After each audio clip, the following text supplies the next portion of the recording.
Jadi anak-anak saya tuh ada misalnya contoh ya kayak Cannavaro gitu ya. Semua pada bilang udah main sinetron gitu. Tapi anaknya nggak mau main sinetron ya udah nggak apa-apa juga gitu loh. Dia maunya gamer ya udah. Kayak Naila gitu. Tiba-tiba saya pengen dia malah bisnis gitu ya. Tanya Fiona. Malah dia hobinya nyanyi. Ya sudah nyanyi.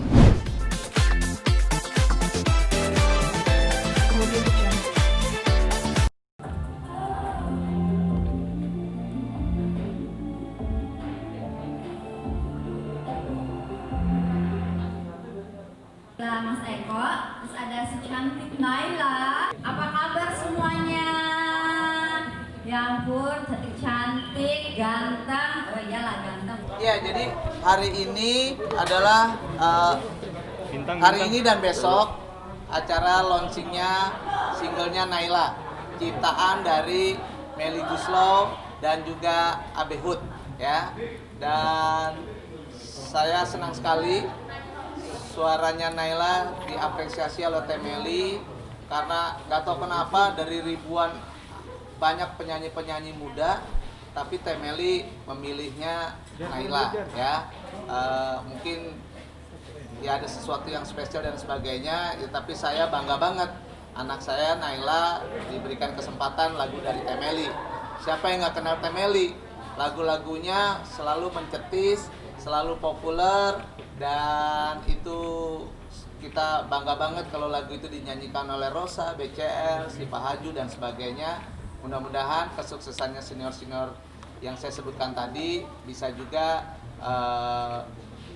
menghinggapi atau diikuti oleh Naila gitu ya. Mudah-mudahan aja jodoh lagunya dari Teh Melly dengan Naila. Dan besok launchingnya ya tanggal 11 bertepatan dengan ulang tahun Naila yang ke-16 ya. Itu ada 5 YouTuber yang akan live gitu ya. 5 YouTube yang live dari MOP, Ruben Onsu, Rans, dari Raffi Ahmad, lalu dari Star Hit, lalu dari Komando, dan juga tentunya dari saya pribadi. Ditambah lagi puluhan anak-anak Selegram juga akan live besok jam 7 jam 8. Plus dengan besok ada lagi penampilan anak-anaknya Patrio, Naila, Amanda, dan juga anaknya Om Akri akan tampil juga. Nggak tahu mau ngapain, saya juga nggak ngerti. Ini mereka bertiga udah janjian apa yang mau diberikan kepada kita. Itu sih sepertinya tema yang mau saya infokan buat besok. Temeli, Iya, karena kalau saya pribadi kan memang dari dulu senang banget cari penyanyi-penyanyi baru. Duet-duet saya juga dari mulai ADC itu kan juga sama penyanyi baru juga, yang ada yang lewat jalur audisi, ada yang kenalannya temen gitu. Pokoknya saya senang dengan yang baru-baru karena saya juga berkah buat saya kalau membuka peluang kepada orang-orang yang memang ingin maju di bidang musik gitu. Terus karena saya kenal sama Fiona gitu, berteman juga di Instagram, jadi saya sering lihat Fiona posting nyanyi-nyanyi anaknya Naila gitu. Dan waktu aku tanya, Naila nyanyi ya nyanyi, tapi di kamar mandi aja. Oh enggak serius katanya. Cuman ya lagi gua suruh belajar dulu. Oh ya, saya senang gitu kalau orang tua seperti itu, nggak aji mumpung orang tuanya punya link, punya network gitu, tapi Naila juga mau belajar. Ya setelah tadi kan Fiona bilang setelah 1 tahunan ya belajar nyanyi ya. Pokoknya kemarin pas pandemi akhirnya kan saya juga jadi banyak waktu di rumah gitu. Terus bikin lagu Ingin Bisa bareng Abe, musiknya juga Abe sama Mas Anto. Terus dikasih dengar ke Fiona dan alhamdulillah Naila suka. Jadi ya kemarin kita lakukan pas PSBB pertama, kita lakukan recordingnya di rumah, tentunya dengan mengindahkan protokol kesehatan juga. Naila kenapa lebih memilih jadi penyanyi dibandingkan nggak jadi komedian atau menjadi pemain sinetron seperti Mama? Kenapa? Aku karena dari kecil udah hobi nyanyi aja, dari aku masih TK juga suka nyanyi Baby Beluga, pokoknya nyanyi-nyanyi anak-anak kecil gitu. Terus aku emang gak bisa ngelawak sama acting, cuma bisa nyanyi doang, makanya aku pilih jadi penyanyi. Tapi dia lucu sebenarnya yang di rumah tuh yang lucu tuh Taro, kedua emaknya, ketiga dia gitu. Yang pendiam malah saya ya. Asal. Kan karakteristiknya Naila karakter itu biasanya akan keluar biasanya di single ketiga gitu ya. Aku juga gitu, waktu potret album 1 aku tuh belum keluar, Melinya tuh baru keluar di album Diam, potret di album ketiga. Jadi Naila juga pasti seperti itu, yang pasti tapi basicnya bagus. Basicnya sudah bagus, basicnya sudah sangat sayang kalau tidak ditampilkan, kalau tidak dipresent gitu. Terus anaknya juga mau, artinya ada yang bisa tapi nggak mau, jadi nanti juga nggak kooperatif dalam hal promonya dan lain sebagainya. Tapi ini kan mau dan suka, jadi saya yakin bisa akan lebih bagus gitu nantinya. Tapi yang sekarang itu untuk kategori saya itu udah lebih dari cukup gitu ya, karena karakternya juga menarik, bagus, terus mewakili suara-suara zaman sekarang.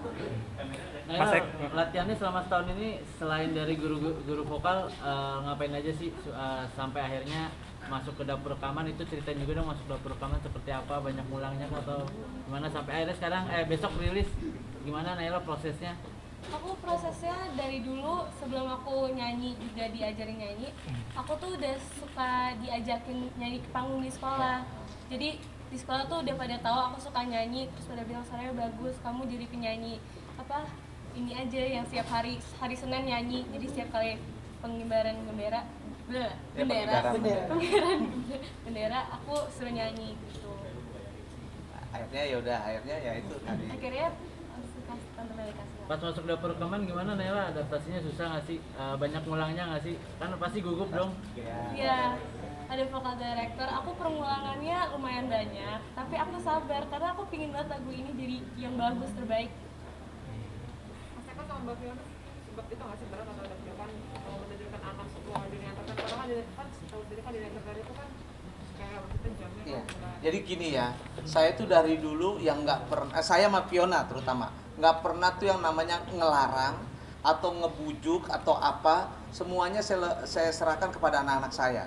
Jadi anak-anak saya tuh ada misalnya contoh ya kayak Kanaparo gitu ya, semua pada bilang udah main sinetron gitu, tapi anaknya nggak mau main sinetron ya udah nggak apa-apa juga gitu loh, dia maunya gamer ya udah. Kayak Naila gitu, tiba-tiba saya pengen dia malah bisnis gitu ya, tanya Fiona malah dia hobinya nyanyi, ya sudah nyanyi.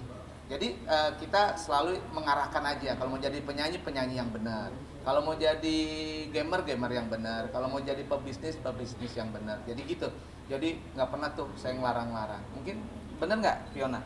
Bener. Ya pokoknya Bener nggak? Ntar cepet. Oh iya. Ya kalau saya lebihan lah dikit. Sebenarnya gini, karena kalau kebetulan karena memang juga Naila mau jadi nyanyi, saya pun sangat mensupport banget karena dibandingin dengan mungkin main sinetron itu waktunya bisa dibilang nyanyi itu nggak terlalu lama ya Teh ya. Kalau sinetron kan ibaratnya setiap hari terus yang dari pagi sampai pagi lagi gitu. Kalau nyanyi karena dia masih sekolah gitu, jadi masih bisa diimbangi gitu. Tapi kedekatannya Naila nih ke bayangin apa mama papa gitu, ayah sama bunda. Nah kedekatannya seperti apa ketika lagi curhat, lebih ke mama atau ke ayah? Kedua-duanya. Aku kalau apapun terjadi sama aku pasti langsung curhat ke ayah sama bunda. Ya cowok kamu besok nggak mau temen. Oh, enggak. Gitu. Iya, jadi dia nih apa aja ngomong, bener. Saya juga bingung gitu, terbuka banget gitu ya. Dari kuku sampai ke rambut, udah sampai dia ketemu. Jadi ini masukannya Mas Eko.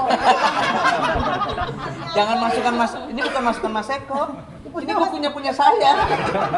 Ya kayak gitu ya. Jadi udah ya saya thank you banget.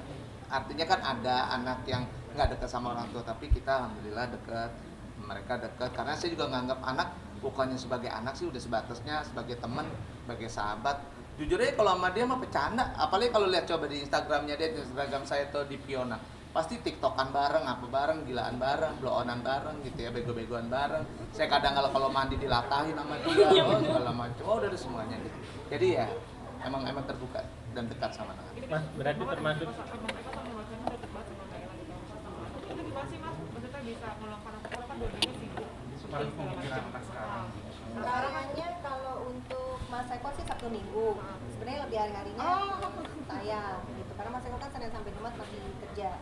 Gitu. Dan memang kebetulan kalau saya sama anak-anak itu nganggapnya temen, apapun cerita. Dan kebetulan memang ketiga-tiganya anak saya itu semuanya tipikal yang ngomong.